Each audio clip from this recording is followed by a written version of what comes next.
สวัสดีค่ะใครๆก็เข้าครัววันนี้นะคะจะพาเพื่อนๆค่ะมาทำเมนูขนมไทยนะคะที่หลายคนรู้จักกันดีอยู่แล้วนะคะนั่นก็คือเมนูขนมบัวลอยนั่นเองค่ะแต่ว่าวันนี้เราจะเปลี่ยนนะคะนิดนึงนะคะโดยการที่นำตัวอัญชันนะคะมาผสมผสานเข้าไปในนี้ด้วยนะคะทำให้เมนูนี้เนี่ยมีความน่ารับประทานมากยิ่งขึ้นค่ะเดี๋ยวเราไปดูส่วนผสมกันเลยค่ะว่าเราต้องใช้อะไรบ้างส่วนผสมเมนูบัวลอยอัญชันมะพร้าวอ่อนส่วนน้ำกะทินมสดมะพร้าวอ่อนน้ำตาลปี๊บน้ำตาลทรายเกลือเดี๋ยวเราไปดูส่วนผสมของแป้งบัวลอยกันค่ะส่วนผสมของแป้งบัวลอยนะคะก็มีน้ำอัญชันแป้งข้าวเหนียวแป้งมันส่วนผสมครบแล้วเดี๋ยวเราไปเริ่มลงมือทำกันได้เลยค่ะเดี๋ยววันนี้นะคะเราจะมาเริ่มทำขั้นตอนแรกนะคะของเมนูขนมบัวลอยอัญชันมะพร้าวอ่อนกันค่ะอันดับแรกนะคะเดี๋ยวเราจะต้องมาผสมแป้งบัวลอยกันก่อนค่ะนี่นะคะก็จะเป็นแป้งข้าวเหนียวค่ะแป้งมัน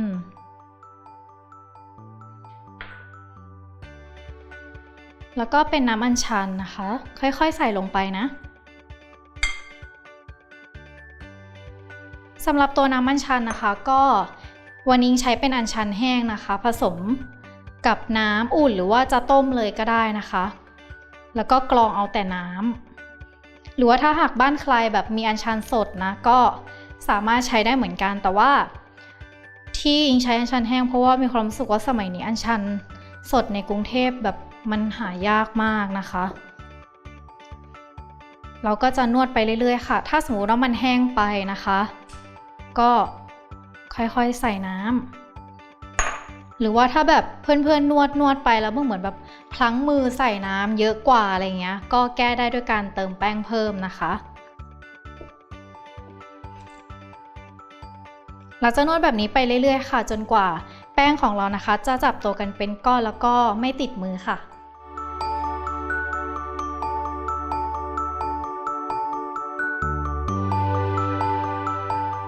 โอเคค่ะตอนนี้นะคะอิงก็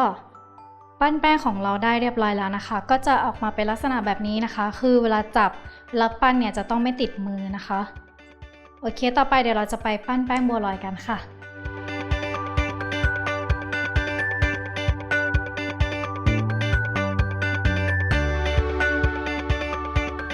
อันนี้นะคะก็คือเป็นแป้งนวลนะคะที่อิงใช้สำหรับไว้โรยถาดนะคะเพื่อเวลาเราปั้นบัวลอยเนี่ยจะทำให้แป้งบัวลอยไม่ติดกันนะคะสามารถใช้เป็นแป้งอะไรก็ได้ค่ะแต่ว่าวันนี้ใช้เป็นแป้งอเนกประสงค์นะคะ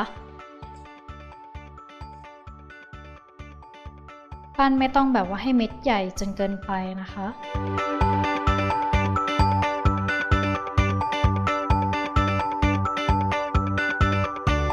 ดิ่งก็จะปั้นแบบนี้นะคะไปเรื่อยๆจนครบค่ะเดี๋ยวเราจะนำไปต้มกันค่ะ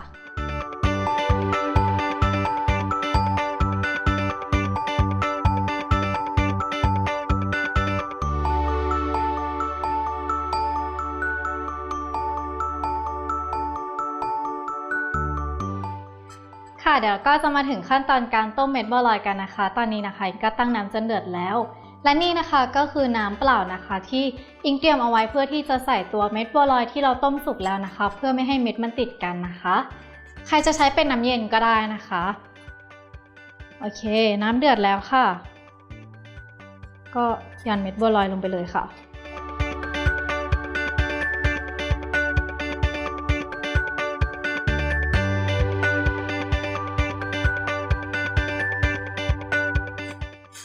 เราก็จะคนมันนิดนึงนะคะเพื่อไม่ให้เม็ดนะคะมันติดกันสำหรับวิธีการสังเกตบัวลอยนะคะว่าสุกหรือไม่สุกก็ดูง่ายๆเลยค่ะก็คือถ้าสมมติว่าเม็ดบัวลอยสุกแล้วนะคะเดี๋ยวตัวเม็ดบัวลอยเนี่ยมันจะลอยขึ้นมาด้านบนนะคะเดี๋ยวเราก็จะรอแป๊บหนึ่งค่ะแล้วตอนนี้นะคะตัวเม็ดบัวลอยของเราก็สุกแล้วนะคะมันก็จะลอยขึ้นมาบนผิวน้ำแบบนี้นะคะเดี๋ยวเราก็จะตักแล้วก็ไปใส่ในน้ำที่เราเตรียมเอาไว้เลยค่ะ ค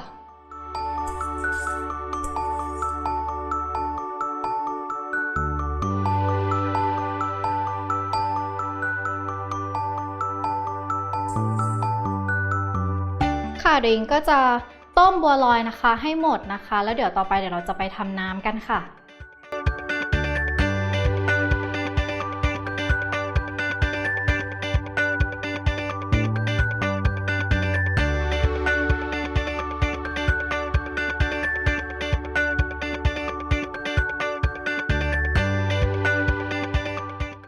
ค่ะแล้วก็ลวกเม็ดบัวลอยจนสุกเรียบร้อยหมดแล้วนะคะต่อไปค่ะเดี๋ยวเราจะมาทำตัวนมสดกันนะคะใส่นมลงไปก่อนนะคะ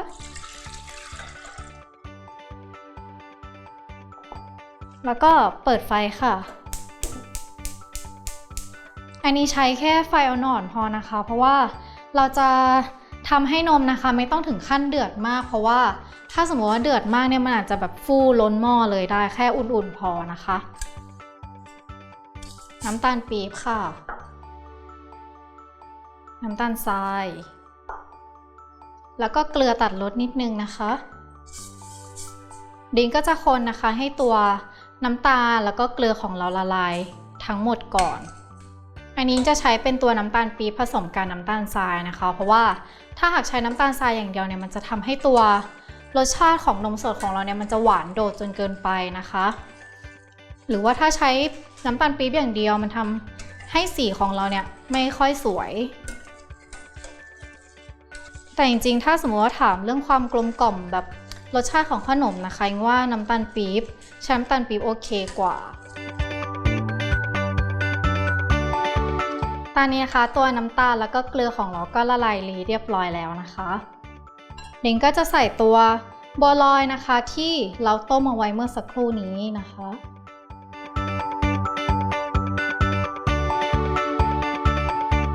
บางคนจะแบบเสิร์ฟแยกก็ได้นะคะแล้วแต่ว่าอิงจะใส่ลงไปในตัวนมสดเลยเพื่อที่ว่าตัวน้ำนมสดของเรานะคะจะได้เข้าไปในเนื้อบัวลอยนะคะจะทำให้รสชาติของบัวลอยของเรานะคะกลมกล่อมมากยิ่งขึ้นค่ะแล้วก็คนให้เข้ากันสักนิดนึงนะคะ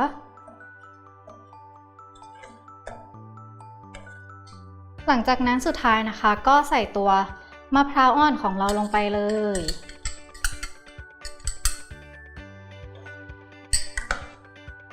นี่น่าทานมากๆเลยค่ะหรือว่าถ้าสมมติว่าเพื่อนๆซื้อมาแล้ว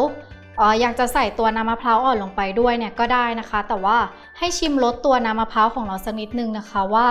มันหวานหรือว่าเปรี้ยวแค่ไหนถ้าสมมติว่ารสชาติของน้ำมะพร้าวมีรสเปรี้ยวนะคะก็ไม่ควรที่จะใส่ลงไปนะคะเพราะมันจะทำให้ตัวบัวลอยของเราเนี่ยเสียรสชาติไปเลยโอเคเรียบร้อยแล้วค่ะปิดไฟเตรียมตัวไปจัดเสิร์ฟกันได้เลยค่ะ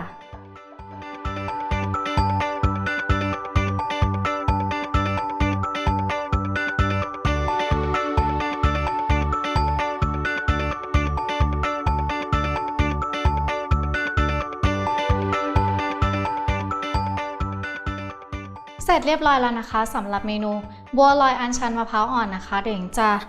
ตกแต่งด้วยดอกอัญชันสักเล็กน้อยนะคะ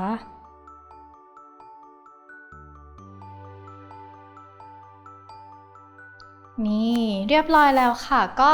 สำหรับใครนะคะที่อยากหาขนมหวานขนมไทยนะคะทานสำหรับวันหยุดนี้นะคะอิงก็แนะนำเมนูนี้เลยนะคะเพราะว่านอกจากจะอร่อยแล้วนะคะเรายังใช้สีจากธรรมชาตินะคะรับรองว่าปลอดภัยแน่นอนค่ะถ้าเพื่อนๆนะคะอยากลองทำเมนูนี้ค่ะสามารถเข้าไปติดตามชมได้ที่เว็บไซต์ foodtravel.tv ค่ะวันนี้ต้องขอตัวลาไปก่อนสวัสดีค่ะ